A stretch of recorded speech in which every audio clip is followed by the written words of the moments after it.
하나님께서 오늘 우리에게 주신 말씀 시편 9편 1절에서 10절 말씀입니다. 주신 말씀 교독합니다. 제가 먼저 읽겠습니다. 내가 전심으로 여호와께 감사하오며 주의 모든 기이한 일들을 전하리이다.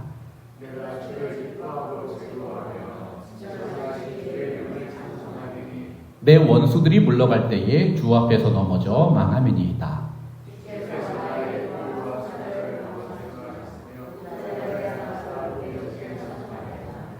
이방 나라들을 책망하시고 악인들을 멸하시며 그들의 이름을 영원히 지우셨나이다.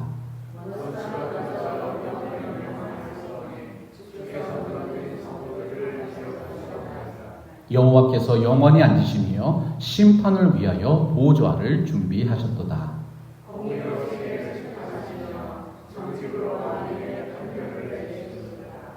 여호와는 압제를 당하는 자의 요새이시요 환난 때의 요새이시로다. 여호와여 주의 이름을 아는 자는 주를 의지하오리니 이는 주를 찾는 자들을 버리지 아니하심이니이다. 아멘. 하나님의 말씀입니다. 할렐루야. 하나님의 은혜와 사랑이 여러분의 마음과 삶에 가득하게 되시기를 주님의 이름으로 축복합니다. 그리스도인들의 선교적 삶을 위한 교과서 중에 미션 퍼스펙티브스라는 아주 유명한 책이 있습니다. 미션 퍼스펙티브스의 편저자 중에 한 분이죠. 스티븐 호손 목사님이 말했어요. 우리가 하나님을 인격적으로 알아갈 때 하나님을 더욱 사랑할 수 있다. 성경이 말씀하는 하나님을 아는 지식이 무엇일까요? 나 자신을 향하신 하나님의 은혜와 사랑의 역사에 대한 체험적인 고백이라는 것입니다. 여러분, 하나님의 말씀 성경은 기본적으로 하나님에 관한 이야기입니다. 우리가 만약 성경을 우리가 가진 문제에 대한 해답을 알려주는 인생의 해답지 정도로만 생각한다면 교회는 더 이상 성경을 가르치고 성경을 설교할 필요가 없는 것이지요.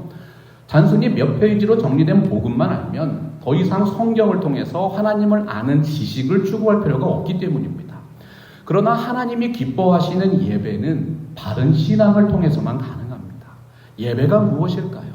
사람이 무엇을 믿고 따르는가에 달려 있습니다.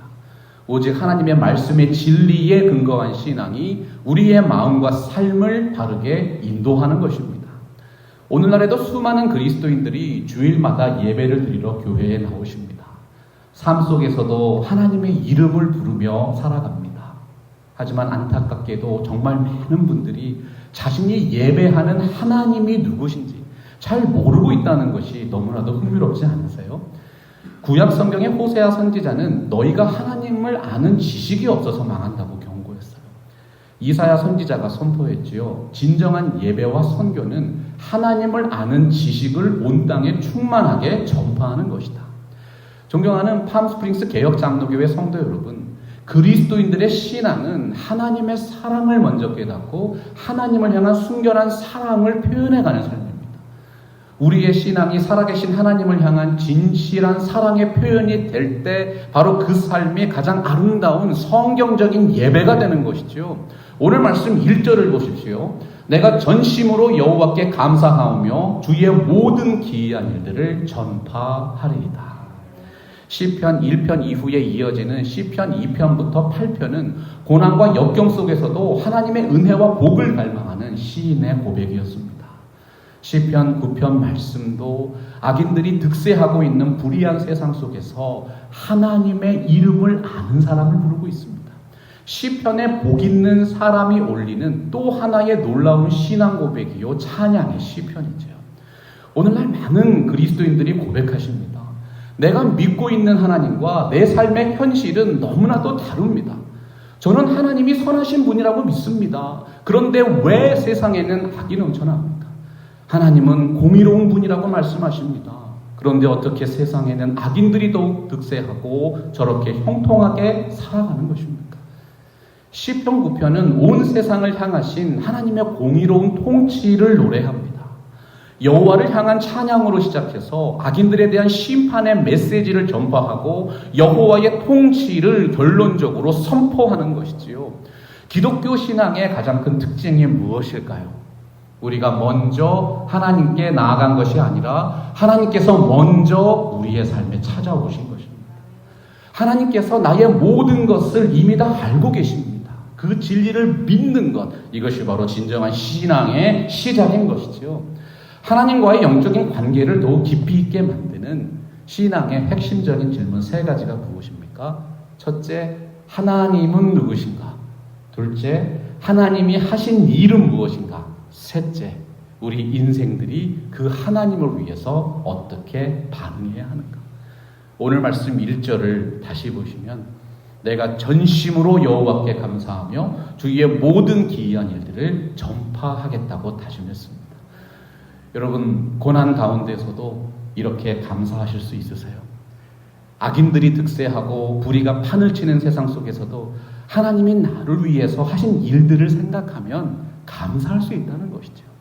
찬양과 예배가 터져 나온다는 것입니다. 그 모든 일들이 기이한 일들이었습니다. 주님의 기이한 일들입니다. 하나님께서 행하신 놀라운 기적입니다. 하나님께서 이스라엘 백성을 애굽에서 구원하셨습니다. 모든 사람에게는 위기와 고난의 시절이 있습니다. 그러한 때에 우리가 누구를 의지하고 무엇을 기억해야 하겠습니까? 나는 너를 애굽 땅 종 되었던 집에서 인도하여 낸 너의 하나님 여호와니라. 하나님의 백성이 위기에 빠질 때마다 수많은 선지자들을 보내셨어요. 선지자들의 입술을 통해서 이 말씀을 되새기게 하셨습니다. 하나님이 너희에게 어떤 분인가? 하나님이 우리를 위해 행하신 일은 무엇인가? 여러분, 기억하십시오. 잊지 마십시오. 애굽에서 이스라엘 백성을 구원하신 하나님께서 오늘도 우리와 함께하고 계십니다. 2절 말씀 같이 읽어보겠습니다. 시작. 내가 주를 기뻐하고 즐거워하며 지존하신 주의 이름을 찬송하리니. 성경에서 이름은 누군가를 단순히 부르는 호칭이 아니지요. 그분이 어떤 분인가를 나타내는 전인격적인 지식의 표현이었습니다. 엘로힘이라는 하나님의 이름, 창조와 능력의 하나님을 표현할 때 사용했어요. 에도나이, 주권자 하나님, 주님을 나타낼 때 사용합니다.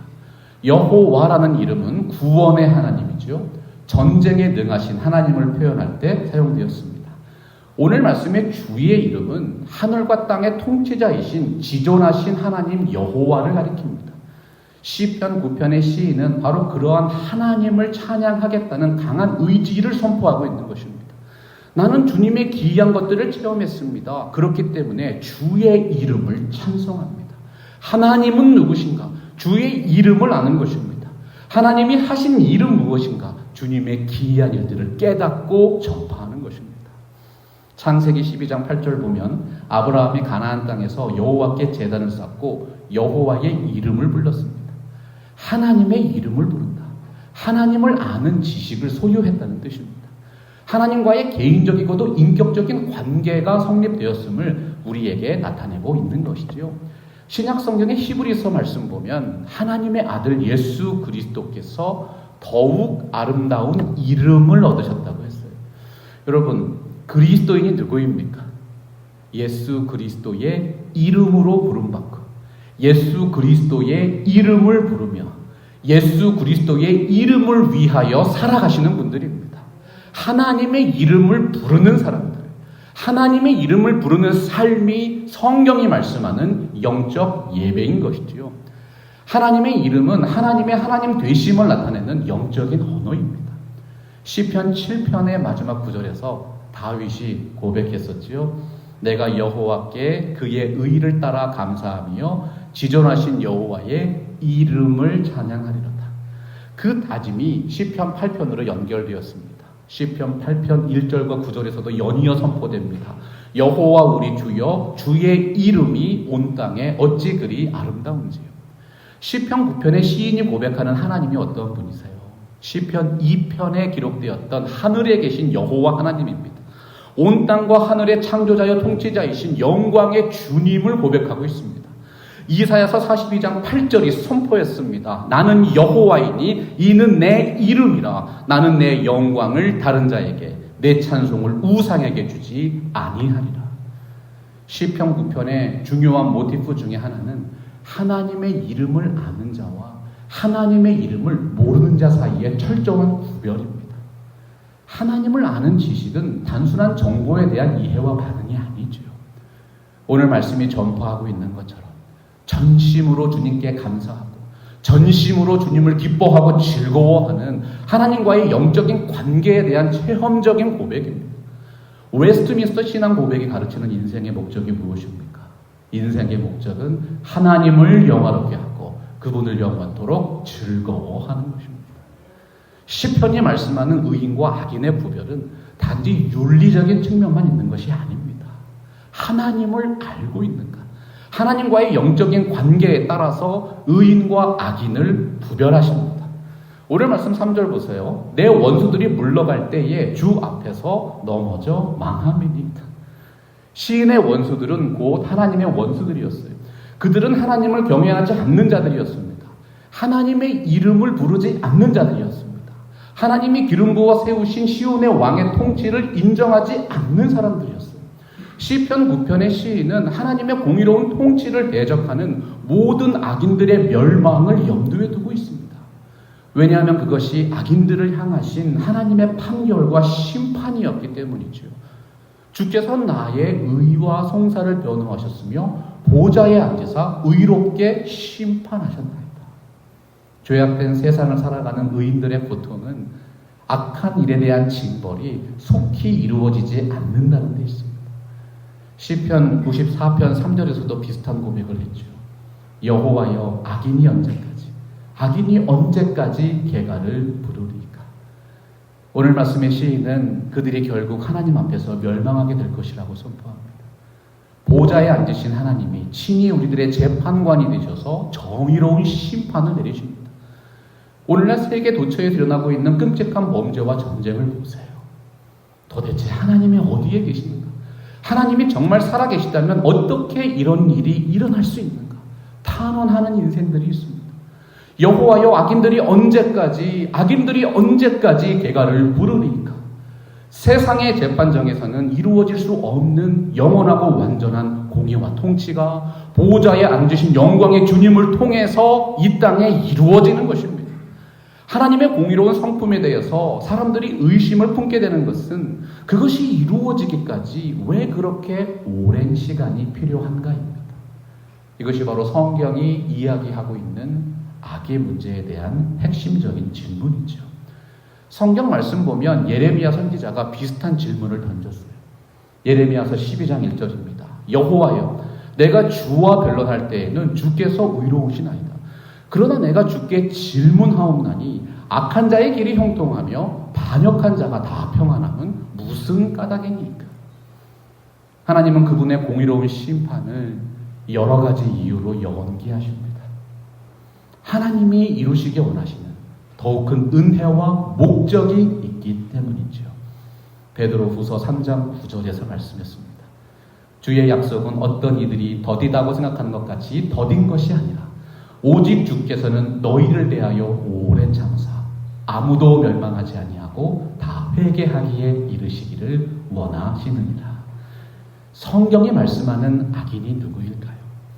여전히 이 은혜의 진리를 받아들이지 않고 자기 고집과 어두움 가운데서 살아가는 인생들입니다. 악인들의 마음과 생각을 지배하는 어두움의 근원은 하나님을 인정하지 않는 불신앙입니다. 귀가 있어도 듣지 못하고 눈이 있어도 보지 못합니다. 하나님을 인정하지 않는 영적인 어두움이 모든 죄악의 실체인 것이죠.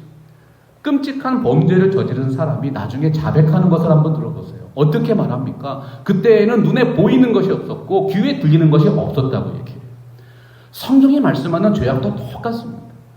자신의 마음과 삶을 속속들이 보고 계시는 하나님의 눈과 귀를 의식하지 않는 사람, 그 사람이 바로 시편이 말씀하는 죄인이요 악인입니다.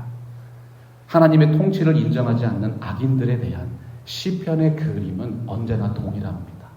그들은 세상에서는 성공하고 번창하는 것 같지만 결국 하나님 앞에서 공중에 나부끼는 겨와 같이 멸망하게 된다. 시편 9편이 악인들의 결말을 어떻게 선포하고 있습니까? 우리 같이 5절과 6절 한번 읽어볼까요? 시작. 이방 나라들을 책망하시고 악인들을 멸하시며 그들의 이름을 영원히 지우셨나이다.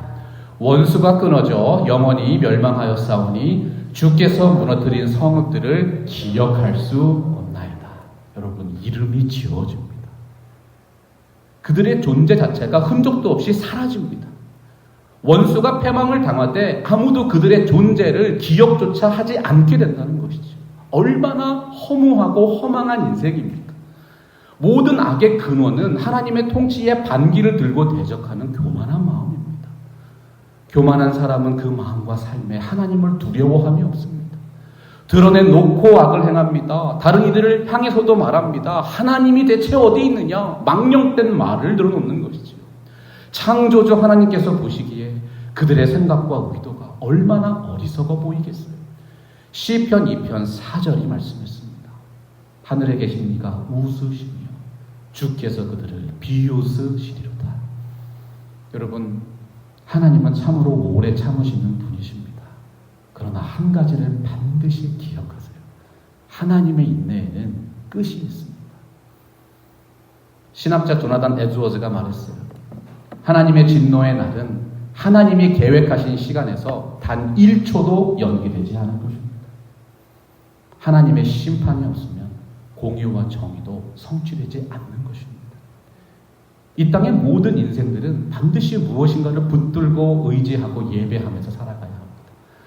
기독교 철학자 파스칼이 말했죠. 사람의 마음속에는 하나님이 아니고서는 채워질 수 없는 빈 공간입니다. 어떤 사람이 기독교의 하나님을 믿든지 믿지 않든지 누구나 신이 존재한다는 사실을 이미 알고 있습니다. 신에 대한 두려움과 경외심을 그 본성 가운데 품고 있다는 것이지요. 성경이 말씀하는 죄인이 누구일까요?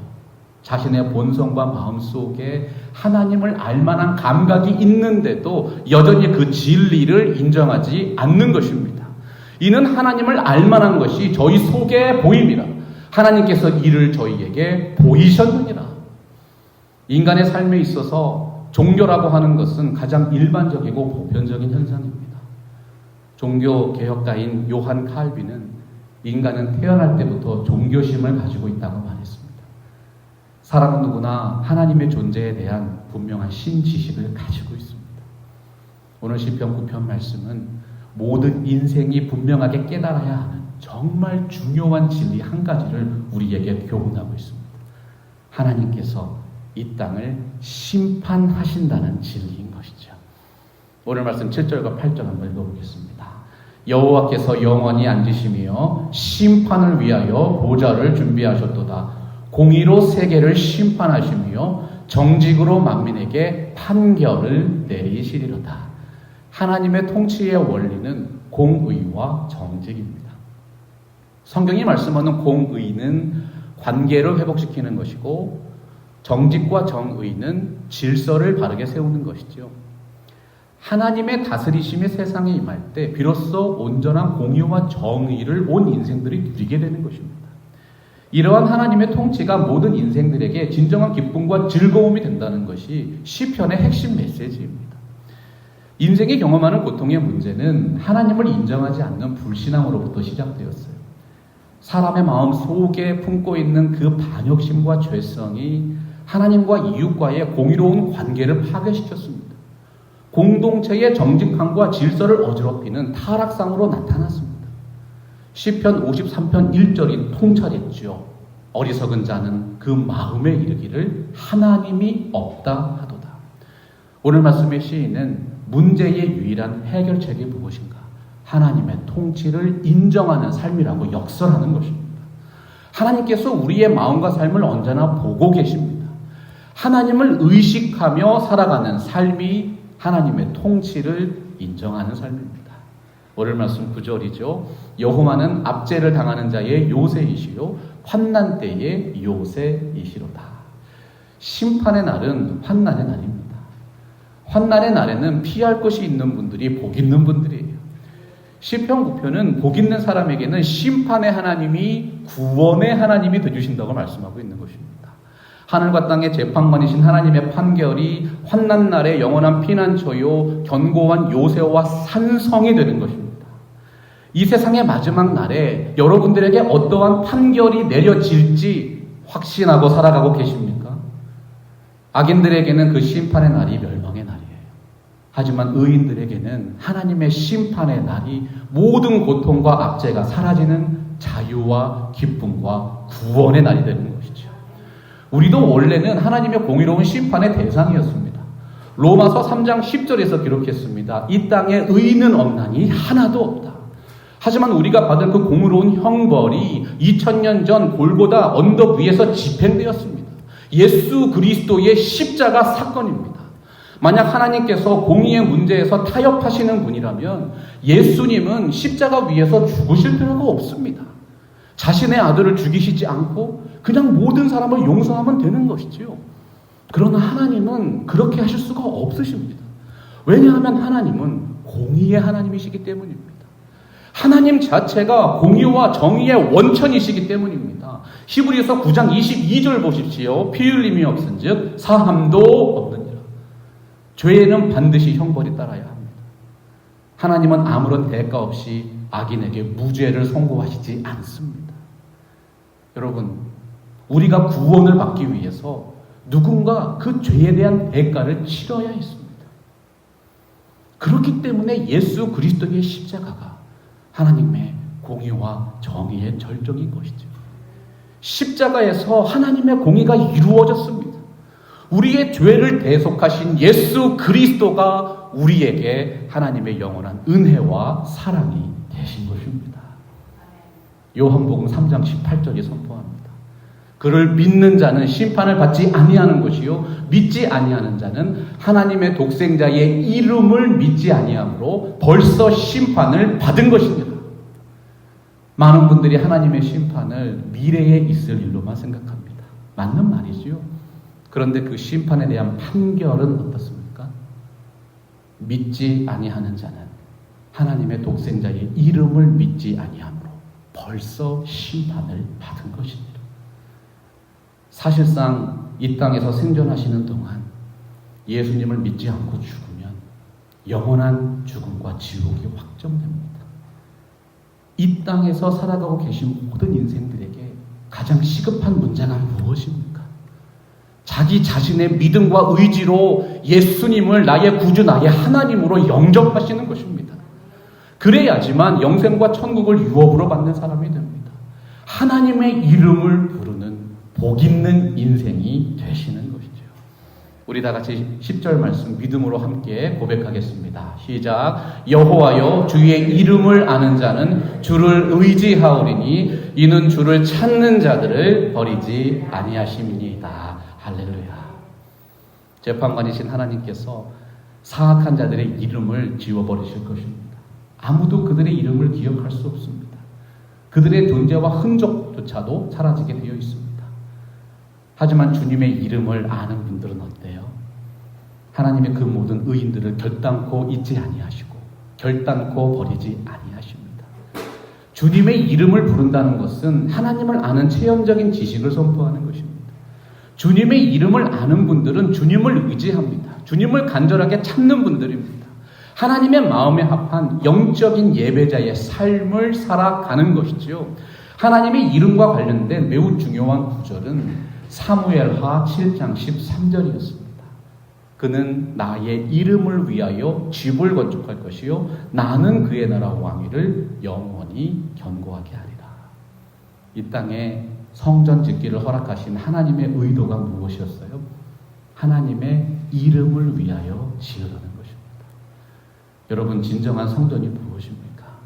하나님의 이름이 불리워지는 장소입니다. 구약 성경에서조차 성전은 하나님과의 만남의 처소였어요. 예배당으로서의 의미가 강했습니다. 구약시대 솔로몬이 예루살렘 성전을 건축할 때 가장 중요하게 생각한 것이 있었지요. 오직 하나님의 이름을 위하여 성전을 건축해야 한다는 예배자의 마음이었습니다. 그러면 오늘날에는 하나님의 이름이 누구를 통해서 불리워집니까? 더욱 아름다운 이름 예수 그리스도입니다. 예수님이 약속하셨습니다. 두세 사람이 나의 이름으로 모인 곳에 내가 그들과 함께 하리라. 예수 그리스도께서 새 성전을 지으셨습니다. 그리스도의 이름으로 모인 무리가 성전입니다. 예수 그리스도의 이름을 부르는 무리가 성전입니다. 예수 그리스도의 이름으로 예배하는 주님의 몸된 교회의 성도의 무리가 진정한 성전인 것이죠. 사무엘하 7장 9절 보면 땅에서 위대한 자들의 이름같이 너 이름을 위대하게 만들어 주겠다고 약속하셨어요. 그 약속에 따라서 오늘날 우리들은 더욱 아름다운 이름 예수 그리스도 안에서 영광스럽고 창대한 이름을 얻었습니다. 거룩한 주의 백성 그리스도인이라는 새 이름을 얻게 된 것이죠.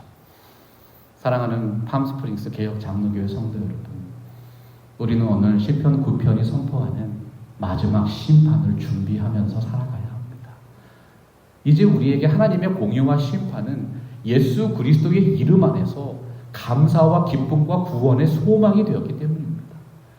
하나님의 공의와 심판이 약속하는 가장 아름다운 영적인 상급이 무엇일까요? 하나님은 불의하지 아니하사 너희 행위와 그의 이름을 위하여 나타낸 사람으로 이미 성도를 섬긴 것과 이제도 섬기고 있는 것을 잊어버리지 아니하시느니라. 사람들은 때때로 말합니다. 선한 일을 해도 상을 받지 못한다. 오히려 악인들이 더 득세하고 출세하는 것이 아니냐. 여러분, 하나님의 나라에서는 결코 그런 일이 생기지 않습니다. 전능하신 하나님께서 다 알고 계십니다. 지금까지 그리고 앞으로도 변함없이 이 교회를 위해서 기도하시고 섬기시는 모든 분들에게 하나님께서 더욱 큰 영광과 상급으로 갚아주실 것입니다. 오늘도 주님의 전에 나오셔서 주님의 이름을 부르며 예배하시는 모든 분들의 삶에 하나님께서 약속하신 이 놀라운 은혜와 상급이 가득하게 되시기를 예수 그리스도의 이름으로 축원합니다. 말씀 앞에서 경외함으로 주께 홀로 섭니다. 생명의 말씀 읽고 순종해 주를 예배합니다. 기록된 말씀 힘이 있어서 진리로 우리 거룩해 하며 거룩한 말씀 세세 영원히 복음이 되어 말씀하시